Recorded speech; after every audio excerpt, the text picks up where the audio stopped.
Matapos ang isang araw na puno ng baha, takot at mga tagong katotohanan, heto tayo ngayon, nasa gitna ng isang laro kung saan hindi mo na alam kung sinong bida at sinong kontrabida.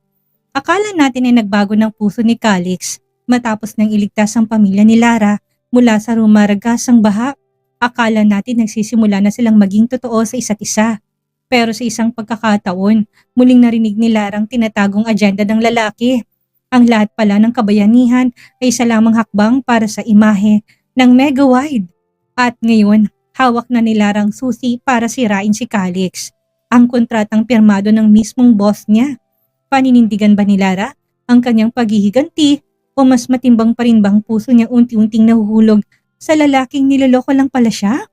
Tara, alamin natin ang susunod na kabanata. Ako ang inyong narrator, si Miss Maria. Simulan na natin. Habang patuloy ang pagbuhos ng ulan at tumataas ang tubig sa sala, minabuti ni Nanay Mel na ilipat ang importanteng gamit sa maliit na kwarto ni Lara at Maya. May double deck na sakto lang para sa apat kung magsisiksikan. Pagkapasok nila, mabilis na inakyat ni Calix ang mga unan, kumot at mga importanteng papeles. Salamat at nandito ka, Calix. Malaking tulong na may magbubuhat, ani Nanay Mel. Walang anuman po, nakita niya itong buhat ng mga lumang gamit. This isn't safe, Lara. We should evacuate.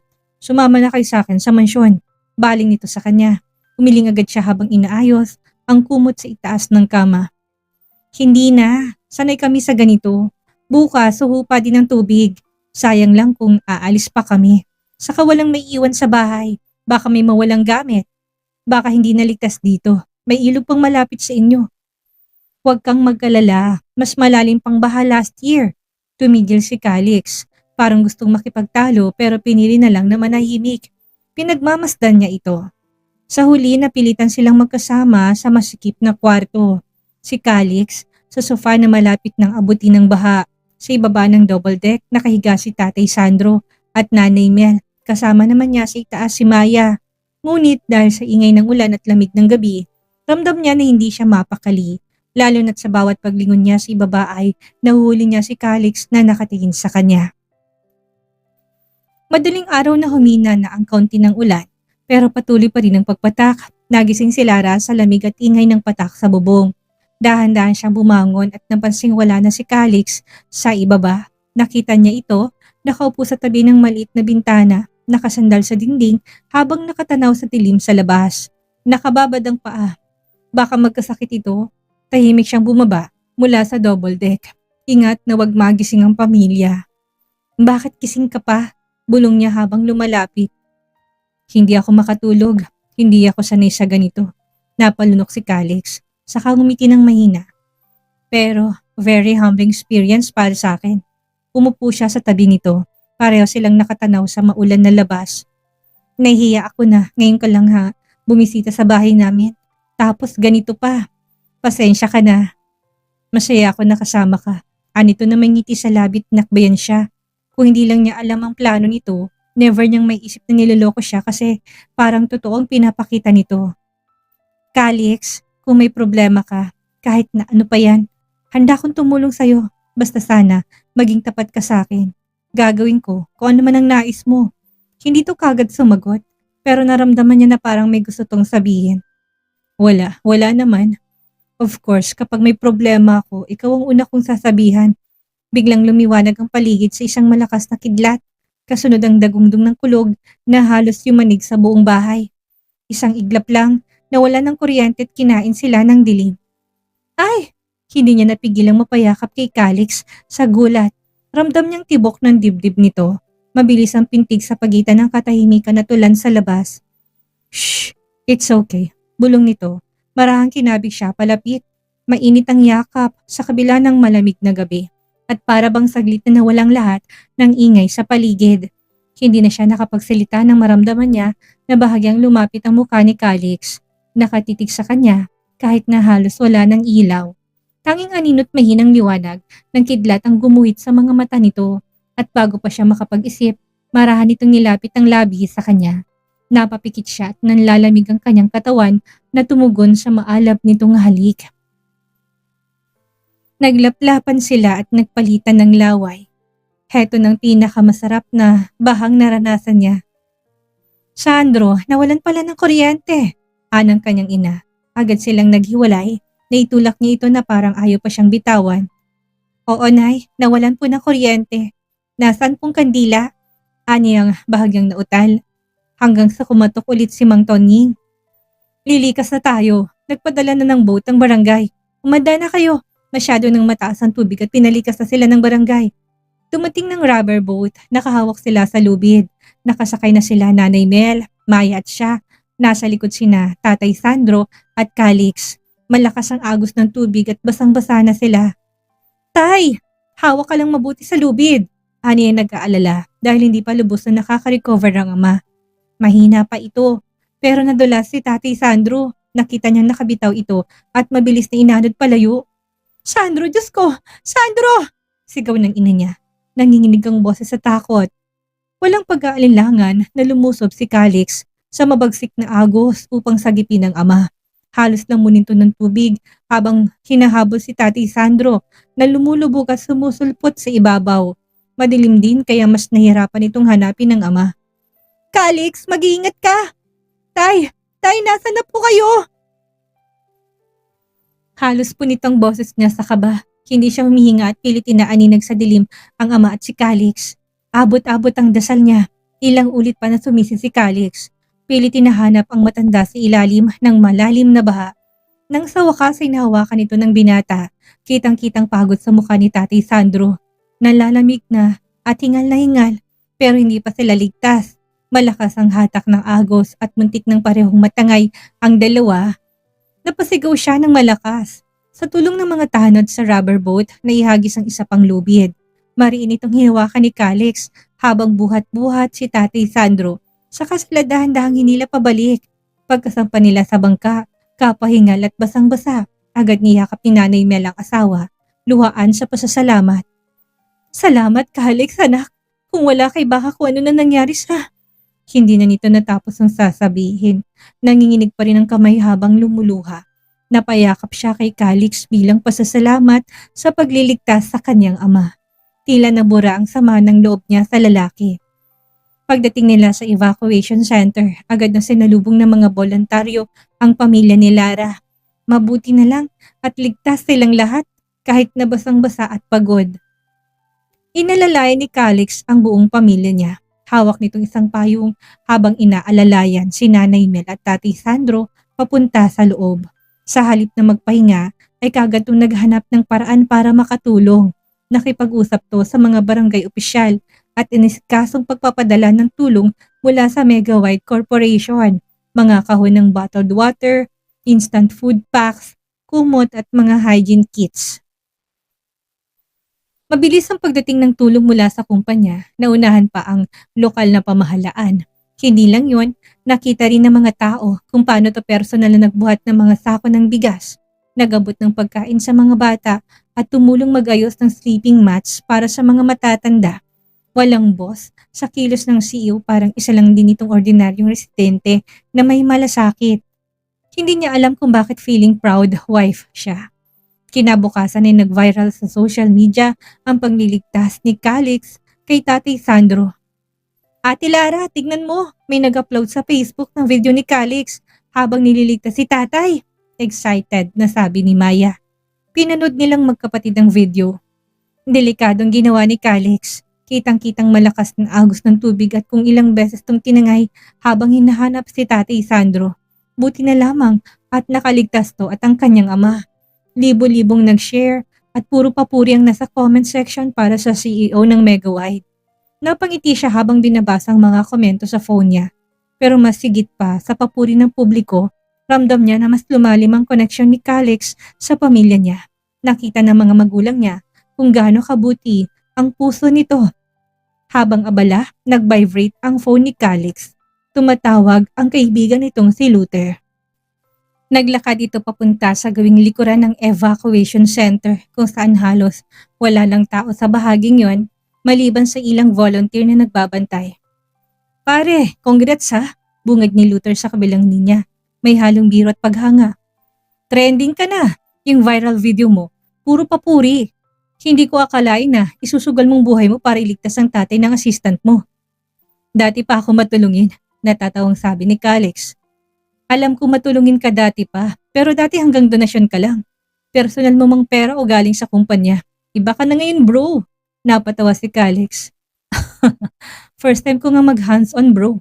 Alam mo naman, madali magbigay ng pera, pero sumabak mismo. Ibang usapan na yan. Pero all in the name of Megawide to. Lahat gagawin ko para sa kumpanya.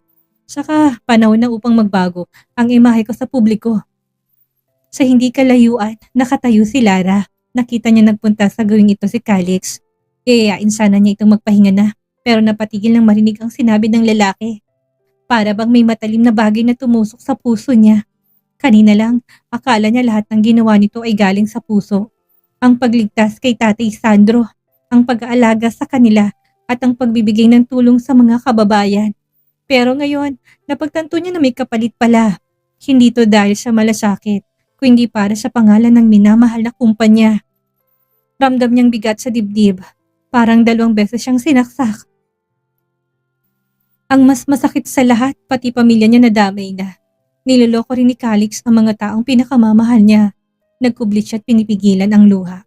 Naikuyom niyang kamao. Hindi na tama ito. Hindi niya hayaan na pati pamilya niya ay masaktan. Nagmamadaling bumalik siya sa loob ng evacuation center na mabigat ang bawat hakbang. Tahimik siyang umupo sa gilid ng banig at kunwaring abala sa pag-aayos ng kumot ni Maya. Pero sa gilid ng kanyang mata, nakita niyang pumasok si Calix. Nakasunod sa kanya. Lumapit to, bahagyang yumuko. Okay ka lang ba? Tanong nitong puno ng pag-aalala. Hindi siya tumingin. Humiga na sa tabi ni Maya. Pagod lang. Aniya bago ipinikit ang mga mata. Napakunot ang noo ni Calix. Halatang ramdam ang biglang distansya niya. Pero hindi na ito nagtanong pa. Kinabukasan, bago pa man sumikat ang tuluyan ang araw, nagulat ang lahat ng may dumating na itim na SUV at isa pang close van na may logo ng Megawide. Bumaba ang 2 staff na may dalang dokumentong pinapirmahan kay Calix. Lara, ready na. Nilipat na kayo ng bahay pati gamit kompleto na din. Sabi ni Calix na parang simpleng balita lang ang binitawan. Napatingin siya sa boss. Nalaki ang mga mata. Ano? Hindi na kailangan. Maayos kami dito. Hindi mo kailangan tumulong ng ganyan. Mamaya o bukas lang ay makakabalik na kami sa bahay namin. Buo ng desisyon ko. Putol ni Calix. May bahagyang din sa tinig. Delikado dito. Mas magiging komportable kayo sa bago niyong tirahan. Pero wala kaming pambayad sa'yo. Lara, singit ulit nito. Mas malumanay pero matatag na. Alam niyang hindi ito tatanggapin ang pagtutol niya. Gusto kong siguraduhin na ligtas kayo. Nakita kong bahay niyo kanina. Madaming sira't wala ng bubong. Pati gamit niyo nalubog na sa baha. Please, makinig ka. Nakausap ko na rin sina Tatay Sandro at Nanay Mel. Isipin mong kaligtasan nila. May trauma na sila lalo na si tatay. Napabuntong hininga na lamang siya. Sige, pero hindi kami magtatagal sa bahay na ipapagamit mo. Wala na siyang nagawa. Tahimik lang siya sa loob ng sasakyan. Ni hindi tumitingin kay Calix. Pagdating nila sa isang bagong tayong bahay na halatang mamahalin at moderno, huminto ang kotse sa tapat. Ito na, welcome home, sabi ni Calix. Nakangiting inabot ang susi sa kanya. Simula ngayon, dito na kayo titira. Sa inyo na ito. Hindi siya kumibo, parang lalo siyang nalulunod sa idea na kontrolado ni Calix ang lahat at mas malinaw sa kanya ngayon na may kapalit ang bawat kabutihang ipinapakita nito. Sa bagay, maliit na halagang bahay na ito kumpara sa 50% shares na tinatarget nito. Pagbaba nila ng sasakyan, halos sabay-sabay na napasingap sina Nanay Mel, Tatay Sandro at Maya nang makitang bagong tahanan. Lara anak, ang laki ng bahay! Bulalas ni Nanay Mel habang halos hindi makapaniwala sa nakikita. Malawak ang bakuran, bago ang pintura at may bakod pa ng kulay puti ang 2-story house. Si Maya naman ay kagad na tumakbo papasok sa loob ng bakuran, halos tumalon sa tuwa. Ate, may garden at may swimming pa. Anak, kumpleto din sa gamit. Ani Nanay Mel ang pumasok sa loob. Tahimik lang si Lara, pinapanood ang kasiyahan ng pamilya. Pero mabigat ang kanyang dibdib. Pumasok sila sa loob at lalong namangha sa maluwag na sala, makintab na tiles at bagong appliances. Kung may hindi kayo nagustuhan, magsabi lang kayo at papalitan natin. Feel at home dahil sa inyo na ito. Anak, Calix, hindi ko alam kung paano ka namin mapapasalamatan. Mahina pero ramdam ang hiya sa boses ni Tatay Sandro. Pero hindi kami sanay na tumatanggap lang.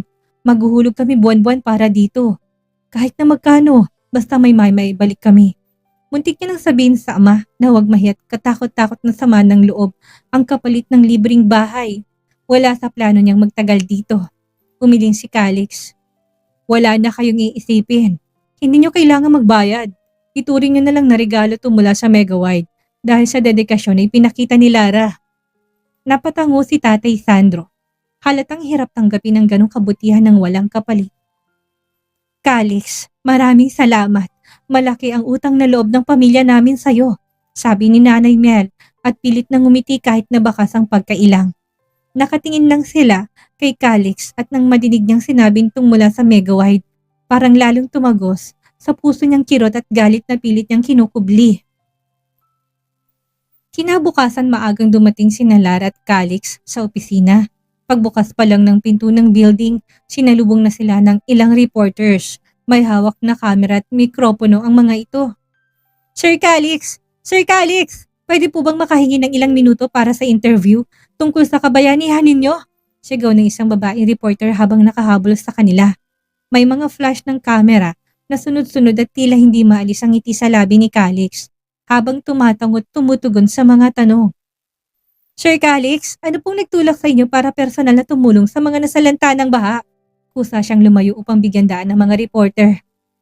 Para sa akin, tungkulin ng bawat isa na tumulong, lalo na kung may kakayahan tayo. At bilang bahagi ng Megawide, ginagawa namin ng lahat para makapagbigay ng pag-asa. Sagot nito na may kumpiyansa habang nakangiti sa harap ng kamera. Lahat po tayo ay may kakayahang tumulong sa nangangailangan kahit sa munting kakayahan natin. Kung lahat ng tao ay may malasakit sa kapwa, the world will be a better place. Naglakad na siya papasok sa loob. Hindi niya na kinakaya ang nadidinig mula sa walang pusong CEO. Pagkatapos ng interview, mabilis din kumalat ang balita online. Trending ang pangalan ni Calix Toledo. Punong-puno ng papuri ang mga komento. Habang nag-aayos ng table ay nakita niyang mga dokumentong pinapipirmahan ni Casper. Napapabuntong hininga siya. Sinama niyang isang kontrata sa ibang legal na dokumentong papapirmahan niya. Habang nagdarasal na sana'y makita ni Calix na mali ang figures at hindi basta pumirma. Kumpiyansa siya dahil palagi itong maingat sa mga pinipirmahan. Pumasok siya sa office nito upang magpirma. Maluwang ang ngiti nito sa kanya. Sumenyas to sa kanya. Saglit lang, tumatawag si Lolo Matias. Anitong turo ang cellphone. Malakas ang boses ng matanda sa kabilang linya. Apo, nakita ko sa TV. Ang galing mo. Hindi ko akalaing makikita kitang ganyan. Tumutulong sa kapwa. Ipinagmamalaki kita. Napatingin siya sa boss habang kausap nito si Lolo Matias. Sa mata ng iba bayani si Calix, pero sa kanya isa itong mahusay na aktor. Pagkababa ni Calix ng tawag kay Lolo Matias, dire-diretso itong nagkwento sa kanya. Masigla at halos hindi mapigilan ang pangiti. Kita mo yun? Trending ako. Pati si Lolo tuwang-tuwa. Sabi niya proud daw siya sa akin. Alam mo ba? Tumigil lang siya saglit para pumirma sa ilang dokumentong inabot niya. Halos hindi nito tinitignan ng nilalaman. Tahimik lang siyang pinapanood ang mabilis itong pagsulat ng pirma. Hanggang sa umabot to sa kontratang galing kay Casper na isinalit niya upang mapirmahan. Isang kontrata na pwedeng magamit na ebidensya ng panluloko kunwari nito sa Megawide. Napatingin siya sa CEO. Hindi nito namamalayang mali ang dokumento at basta na lang pinirmahan. Himalang hindi ka nagbasa ng mga dokumentong inabot ko.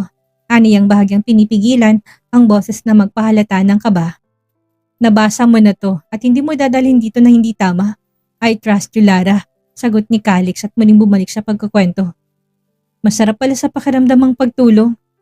Oo, lalo na kung bukal sa puso. Aniyang nakabara sa lalamunan ng mga salita.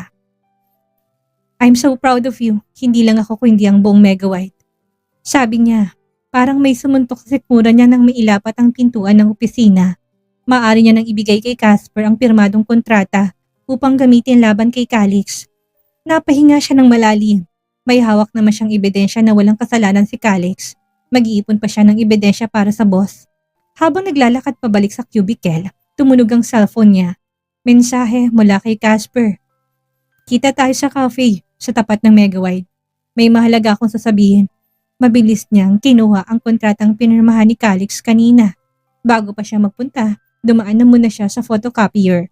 Maayos niyang ibinalik ang original sa folder. Pagdating sa cafe, nakaupo si Casper sa pinakadulong mesa. Nakasuot ng dark jacket at baseball cap na bahagyang tumatakip sa muka. Habang palapit ay inayos niya ang maliit na spy button camera na nakapin sa kanyang blouse. Pasensya na, kanina ka pa ba? Aniya habang umuupo, inilapit ni Casper ang muka, mahinang boses. Napirma na ba ni Calix? Excited na tanong nito. Grabe, nakakadrain ng emosyon ang mga pinagdadaanan ni Lara, hindi ba? Sa gitna ng lahat ng ito, hindi natin maiwasang mapaisip hanggang saan ba ang hangganan ng pagtulong. Dahil sa nangyari kay Lara at Calix, na ituro sa atin ng tunay na kabutihan ay hindi nasusukat sa ingay ng papuri ng ibang tao o sa mga viral video sa social media. Minsan, ang pinakamalinis na intensyon ay yung ginagawa natin ng tahimik at walang inaasahang kapalit. Sayang, dahil si Calix, kahit na matulungin ay naliligaw pa rin sa laro ng reputasyon. At ang kapalit nito ay ang tiwalang unti-unting nawawasak. Sa tingin niyo ba, ay magsisisi si Lara kapag ginamit niya ng kontratang yon laban kay Calix? O baka naman mas lalo lang siyang magkakagulo? I-comment niyo na ang inyong mga thoughts, mga kasummer. Maraming salamat sa inyong walang sawang pagsuporta.